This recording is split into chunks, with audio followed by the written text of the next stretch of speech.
Chapter 65. Clappers. Who can say what goes through the mind of a clapper in the moments before carrying out that evil deed? No doubt whatever those thoughts are, they are lies. However, like all dangerous deceptions, the lies that clappers tell themselves wear seductive disguises. For clappers who have been led to believe their acts are smiled upon by God, their lie is clothed in holy robes and has outstretched arms promising a reward that will never come. For clappers who believe their act will somehow bring about a change in the world, their lie is disguised as a crowd looking back at them from the future, smiling in appreciation for what they've done. For clappers who seek only to share their personal misery with the world, their lie is an image of themselves freed from their pain by witnessing the pain of others. And for the clappers who are driven by vengeance, their lie is a scale of justice, weighed evenly on both sides, finally in balance. It is only when a clapper brings his hands together that the lie reveals itself, abandoning the clapper in that final instant so that he exits this world utterly alone, without so much as a lie to accompany him into oblivion. Or her. The path that brought Mai to this place in her life was full of fury and disappointment. Her breaking point was Vincent. He was a boy no one knew. He was a boy she met and fell in love with in a warehouse more than a month ago. He was a boy who died in midair, crammed into a crate with 4 other kids who choked on their own carbon dioxide. No one seemed to notice his disappearance, and certainly no one cared. No one but Mai, who had found her soulmate and had lost him the day she arrived in the graveyard. The world was to blame, but when she secretly witnessed the Admiral's Golden Five burying Vincent and the others, she was able to give faces to her fury. The Goldens buried Vincent not with respect, but with profanities. They cracked jokes and laughed. They covered the 5 dead boys carelessly with dirt like cats cover their turds. Mai had never felt such rage. Once Cleaver befriended her, she told him what she had seen, and he agreed that revenge was in order. It was Cleaver's idea to kill the Goldens. It was Blaine who drugged them and brought them to the FedEx jet, but it was Mai who sealed the hatch of the crate. It was amazing to her that killing could be as easy as closing a door. After that, there was no turning back for Mai. Her bed had been made. All that remained was for her to lie in it. She knows that today will be the day she climbs in and goes to her rest. Once inside the chop shop, she finds a storage room full of surgical gloves, syringes, and shiny instruments she cannot identify. She knows Blaine is somewhere in the north wing of the building. She expects Lev is in position too, standing on the loading dock at the back of the chop shop. At least that's the plan. It's now 1 o'clock on the nose. Time to do this. Mai enters the storage room and closes the door, and waits. She will do this, but not quite yet.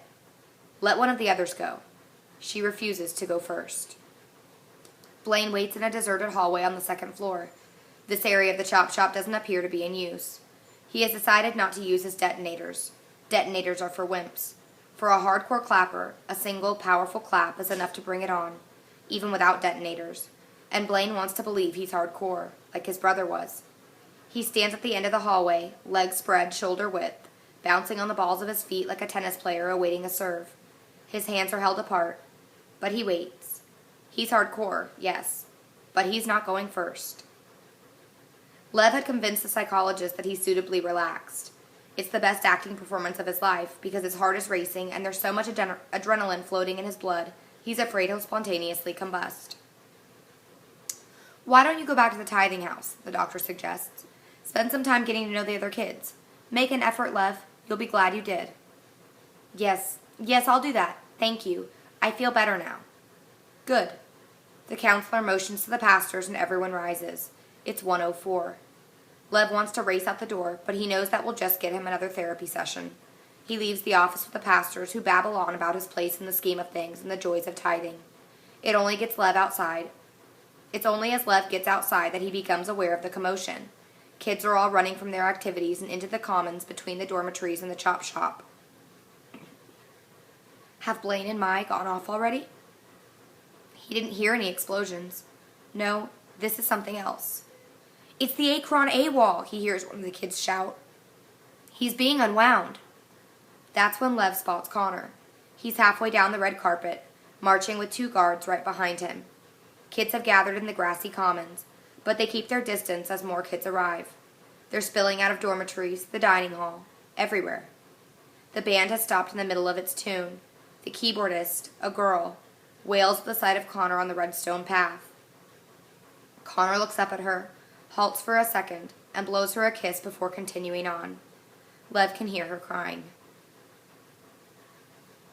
Now guards, staffers, and counselors converge on the quad in panic, trying to herd this volatile gathering of kids back to their places, but no one will leave. The kids just stand there. Maybe they can't stop this, but they can witness it. They can be there as Connor strides out of this life. "Let's hear it for the Akron AWOL!" one boy shouts. "Let's hear it for Connor!" And he starts to applaud. Soon the entire crowd of kids is applauding and cheering Connor as he marches down the red carpet. Applause. Clapping. My and Blaine. Suddenly Lev realizes what's about to happen. He can't let Connor go in there. Not now. He's got to stop him. Lev breaks away from the pastors. Connor is almost to the steps of the chop shop. Lev races between the kids, but he can't push his way through them. If he does, he knows he'll detonate. He must be quick, but he must be careful. And being careful slows him down. "Connor!" he screams. But the cheers all around him are too loud. And now the band has begun to play again. They're playing the national anthem, just like they do at the funerals of great Americans. The guards and staff can't stop this. They can try, but they can't. And they're so busy trying to control the crowd that they let Lev slip right past onto the red carpet. Now he has a clear path to Connor, who has begun climbing the steps. Lev screams his name again, but Connor still can't hear. Although Lev races down the path, he's still 20 yards away when the glass doors open and Connor steps inside with the guards. "No! Connor! No!" But the doors close. Connor is inside the chop shop, but he won't be unwound. He's going to die just like everyone inside. And as if to complete Lev's failure, he finally takes a look up at the roof to catch a gaze of the keyboard player looking down at him. It's Risa. How could he have been so stupid? He should have known it was her from the way she wailed, and from the kiss that Connor blew her. Lev stands there, petrified with disbelief. And then the world comes to an end. Blaine still stands at the end of the hall, waiting for someone else to go first. "Hey, who are you? What are you doing here?" a guard shouts at Blaine.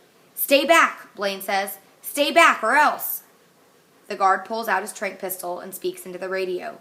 "I got an unwind loose up here. I need backup." "I'm warning you," says Blaine. But the guard knows exactly how to deal with an unwind loose in the chop shop. He aims his tranq gun at Blaine's left thigh and fires. "No!" But it's too late. The impact of a tranq bullet is more effective than any detonator. Blaine and the guard are instantly incinerated as the 6 quarts of liquid explosive coursing through Blaine's body ignites. Mai hears the explosion. It shakes the entire storage room like an earthquake. She doesn't think about it. She can't. Not anymore. She looks at the detonators on her palm. This is for Vincent. This is for her parents who signed the unwind order. This is for the whole world. She claps once. Nothing. She claps twice. Nothing. She claps a third time. The third time is the charm. The moment Risa sees Lev standing below on the red carpet, an explosion rips through the north wing of the chop shop. She turns to see the entire wing crumble. "Oh my God! Oh my God! We gotta get out of here!" yells Dalton. But before he can make a move, a second explosion roars beneath them, sending the air vent caps shooting skyward like rockets. The roof beneath their feet cracks like thin ice, and the entire roof gives way. Risa plunges with the rest of the band into the smoky abyss, and in an instant all she can think of is Connor, and how the band never got to finish playing his farewell anthem. Lev stands there as the glass blows past him. He sees the band fall as the roof collapses. A howl builds up inside of him, escaping his mouth, an inhuman sound born of an agony he can't describe. His world has truly ended. Now he must finish the job. Standing there before the ruined building, he pulls out the sock in his pocket. He fumbles with it until he finds the detonators. He peels the backs, revealing the adhesive, and sticks them to his palms. They look like stigmata, the nail wounds in the hands of Christ. Still wailing his agony, he holds his hands up before him, preparing to make the pain go away. He holds his hands up before him. He holds his hands up before him. He holds his hands up before him. And he cannot bring them together. He wants to. He needs to. But he can't. Make this go away. Please, somebody make this all go away. No matter how hard he tries, no matter how much his mind wants to end this here and now, another part of him, a stronger part of him, refuses to let him clap his hands together. Now he is even a failure in failure. God, dear God, what am I doing? What have I done? How did I get here? The crowd, which had run at the sound of the blasts, has come back. They ignore Lev, because there's something else they see. Look! Someone shouts. Look! Lev turns to see where the kid is pointing. Coming out of the ruined glass doors of the chop shop is Connor. He's stumbling. His face is shredded.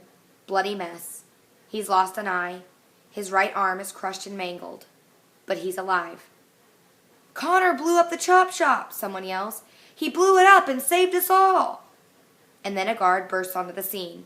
Get back to your dormitories, all of you, now! No one moves. Didn't you hear me? Then a kid slams the guard with a right hook that practically spins his whole body around. The guard responds by pulling out his tranq gun and shooting the kid in the offending arm. The kid goes to dreamland, but there are other kids, and they tear the gun out of the guard's hand, using it against him, just like Connor once had. The word that the Akron AWOL blew up the chop shop zigs like lightning through every Unwind and Happy Jack, and in seconds, disobedience erupts into a full-scale revolt. Every terrible is now a terror. The guards fire, but there are simply too many kids, and not enough tranq bullets.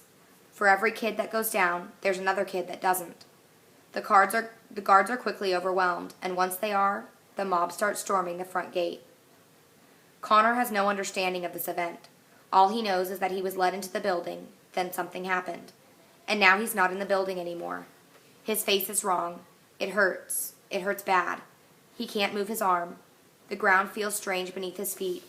His lung hurts. He coughs, and they hurt more. He's stumbling down steps now. There are kids here. Lots of kids. Unwinds. That's right. He's an unwind. They're all unwinds. But the meaning of that is slipping from him fast. The kids are running. They're fighting. Then Connor's legs give out, and he's suddenly on the ground, looking up at the sun. He wants to sleep. He knows this isn't a good place, but he wants to anyway. He feels wet. He feels sticky. Is his nose running? Then there's an angel hovering above him, all in white. Don't move, the angel says. Connor recognizes the voice. Hi, Lev. How are things? Shh. My arm hurts, Connor says lazily. Did you bite me again? Then Lev does something funny. He takes off his shirt, then he tears his shirt in half. He presses the half of the torn shirt to Connor's face. That makes his face hurt more. He groans. Then Lev takes the other half of his shirt and ties it around Connor's arm. He ties it tight. That hurts too. Hey, what? Don't try to talk. Just relax. There are others around him now. He doesn't know who. A kid holding a tranq pistol looks at Lev, and Lev nods. Then the kid kneels down next to Connor. This is gonna hurt a little, says the kid with the tranq gun, but I think you need it. He aims uncertainly at various parts of Connor's body, then settles on Connor's hip. Connor hears the gunshot, feels a sharp pain in his hip, and as his vision begins to darken, he sees Lev hurrying shirtless toward a building that's pouring out black smoke. Weird, says Connor. Then his mind goes into a quiet place where none of this matters.